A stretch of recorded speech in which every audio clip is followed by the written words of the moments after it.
p.m. to 11 p.m. AcceleratorRadio.net. Hey, Straight Out the Trunk though. Follow us, StayFlyThrash _ Instagram, Twitter, Facebook, Snapchat. All that. Hey, follow the station when we possible. Accel Radio, ACCEL Radio, Instagram, Twitter, Facebook, Snapchat. All that. Hey, Hey, we have a special guest in the house. He's a stylist, he's an artist, he's a barber, he's an entrepreneur. He's that Negro. And I ain't gonna say his name just yet, but hey, cause I don't know. New Passion here, StayFlyThrash every Monday night. We got a special guest in the building. This is my I don't even know if he's my friend. Now he's my friend. Yeah, we homies. Because he's in the building. But he goes by Thrash. StayFlyThrash. At StayFlyThrash. I saw a picture of you. I was like, I know you from somewhere. Then I went down your timeline on Instagram and I saw you with Trinidad James. Yeah. And that's where I remember you from. You was in the Trinidad James basketball game. Oh yeah. At Oh, Crenshaw. man, let's not talk about that. That was Trinidad game. That was the second year Trinidad James had his shoe job at Crenshaw, and that's where I remember you. The hair. That's what it is. The hair. You have in your bio, you say you're a style influencer. Mm-hmm. So what exactly do you mean by style influencer? I'm a style influencer. By that I mean, you know what I mean, anything dealing with style is what I'm about. Thrash, I'm not necessarily all about fashion. It's more so about the style and how I can incorporate my styles to any and everything in my life. Okay. So therefore, if I can be influential in any way, you know what I'm saying, that someone can take it. Like, so you may be inspired by my style. You may be inspired by the way I cut hair. You may be a barber. It could be someone else who's inspired by, you know what I'm saying, just the way my personality is. Yeah, exactly. So as long as you can be influential in this world, man, that's my main focus. So it's not necessarily about this one thing that I want to do in life. It's about whatever someone can take from me and be inspired by. That's what I'm all about. Dope. I like it. You're originally from Atlanta, Georgia, right? I'm from Georgia, not Atlanta though. I'm from a small town. It's called Hawkinsville, Georgia. It's like 2 hours south of Atlanta. It's like right in the middle of Georgia. This nigga accent is heavy. How long have you It ain't really that bad though. How long you been in Cali? I've been in LA 5 years, but I ain't lived in Georgia since I was like 15. Really? You went to Charleston Southern. Yep. And then Is that HBCU? Nah, not at all. Far from it. Okay. Oh, he's like, my. Okay. And then from there you came to LA? I came on to LA from there like 5 years ago. Yeah. You came to LA. When did you start barbering? I started cutting hair back in high school, junior year in high school. Like, so, did you just like pick up some? Yeah. How did that happen? Was it to make like some Are you side using money? natural Yeah. or what? I mean, honestly, it go back to when I first moved to Florida. I was in 10th grade, and like I said, I was always an athlete. So everyone I always looked up to was always athletes. So, but when I moved to Florida in 10th grade, it was a dude named Norman. Shout out to my dog Norman. He's back in Duval right now doing his thing still.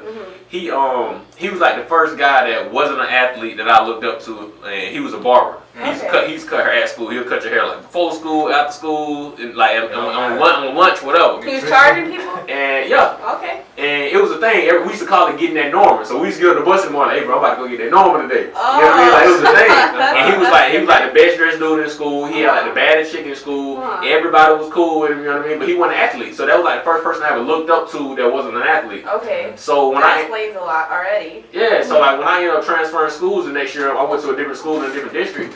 I was like, you know what? I like getting my hair cut a lot. My dad would be tripping. My dad, he didn't want to pay for no haircuts like that. Not as much as I wanted to get them. So he was like, I was like, man, just give him the clippers then. And he used to cut my hair with when I was legit.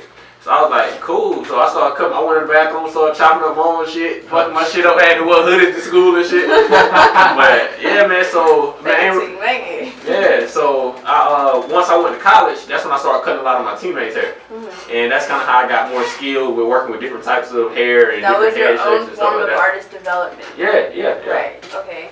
So then once I got kicked out of school, I used to be a club promoter as well back in South Carolina. And one of the big promoters that was in town, he was actually a barber, and I didn't even know it. I had been working with him in the club world for a long time, but I never knew what he did outside of the club. But he was a barber, and then like word got around, and he was like, hey bro, I can get you in the shop, you know what I'm saying, help you get your license and shit. So I was like, shit, run it. You know what I mean? And at this time I had been kicked out of school, I never went back home to my parents. I stayed in South Carolina with my girlfriend. I was like, whatever it is, I'm gonna make it work. Yeah, you're gonna hustle your way out there. So couple months of, you know what I'm saying, getting in the shop, getting in, I already had clientele because I had already been cutting around school. You know what I mean? So when I came to the barbershop, I already had clientele. And so that means you're a natural. Yeah, like nobody really taught me how to cut hair. Right. It's like Norman inspired me to do it, and it just made sense to me. It's like I look at a head and I be like, you know what? I wanted to look like this. I know what to do to make it look like what I wanted to look like. You know what I'm saying? That's just me being an artist, being an influencer. It's like when you dress a certain way, it makes people like, okay, if this nigga finna be around me, let me make sure I'm on my A game. Hell yeah, that's what it was. I saw like, oh hell no, no flip flops tonight.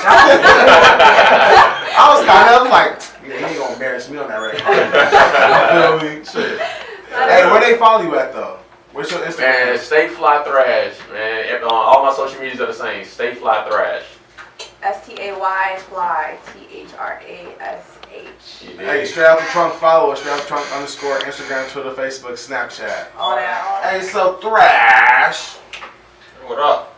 you a stylist too as well. Yes, sir. Like, who's the biggest person you have styled?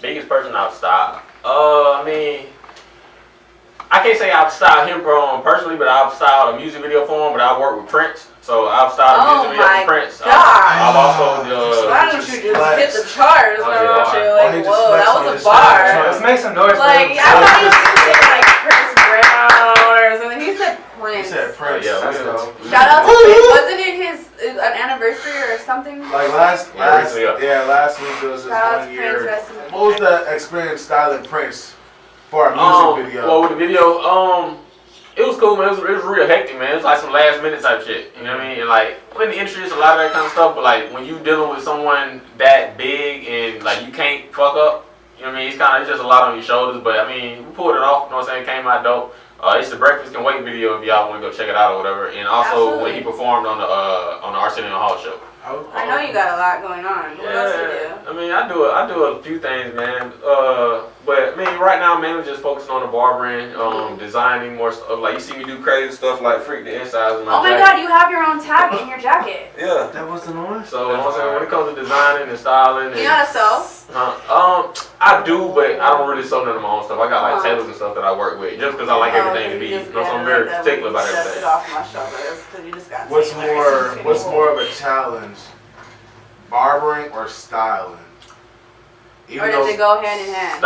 Styling just because it's it could be so many different type of gigs. It could be from personal shopping. It could be to some editorial stuff. It could be to red carpet. It could be like working on like a television show where you just have to create a character, you know what I mean, and stay within that character for this character, and then it's a whole nother character who's a whole nother, you know what I'm saying, vibe. So styling is a lot more things, but with cutting hair, once you learn how to cut all types of hair, it's just clockwork. You know, it's clockwork after that. Are you more passionate about cutting hair or being a stylist? Yeah, I'm way more passionate about cutting hair. Really? Yeah, Okay. yeah. I'm to the point right now where like I've been working in the barbershop for probably like 4 years now. You know what I mean? I work from the crib. I have a barbershop in my crib now. And everything's pretty much word of mouth now. You know what I mean? So I just. And you have a high following. You have a nice following. Yeah, I mean, it's okay. Yeah, so I deliver a good product, and you know what I'm saying, word spreads about it. So yeah. Your first like celebrity client. My first celebrity, so my first celebrity was French, and it was when I first moved to LA. It was probably like my 2nd month living in LA. Wow, look at that. And yeah, so like, and when I first moved to LA, I didn't really know nobody. I didn't know nobody. So I met these 2 promoters that used to live in Hollywood. They used to live in my complex, but they used to promote in Hollywood. Yeah. So I used to just always be going out to the club with them because I ain't had no job. Because I was barber, trying to Marcus Two Braids and Mike the Connect. Oh, that's Mike so crazy. Mike the Connect, isn't he with like he blown up. He party guy. Oh, every time I see him, he got some booty cheeks. For real. So crazy. I love going to his Insta Snap and Snapchat. Just oh my god. You know what? But back to Mike the Connect and them. Yeah, so those are guys that kind of threw me into the fire, into the Hollywood scene, and I've always just been dressing different. You know what I mean? So I'm this 6'4" dude wearing suits and bow ties to the club. You know what I mean? I'm like, who this nigga is? We ain't never seen no nigga doing this shit in Hollywood. Yeah. So and then you got that accent. Well, yeah, that too. Yeah, you stand out. Yeah, so I was talking to this one young lady after the club one night, and she was just like, oh man, I got French coming in town tomorrow, and I forgot to get him I forgot to find him a barber. And I was like, hey, Shawty, don't you know that I'm a barber? She was like, no, nigga, I just thought you was this nigga that just dress fly, nigga. I ain't know what you did. So I was like, nah, Shawty, I'm a barber. So I started showing some photos and shit. So she was like, send them to me, I'm sending them to French, you know what I'm saying? See you fucking with it. So I sent the photos over to him. He was fucking with him. So the next day, I'm on my way to Hollywood. I'm on my way to, I think he was standing in Madrion or some shit that day.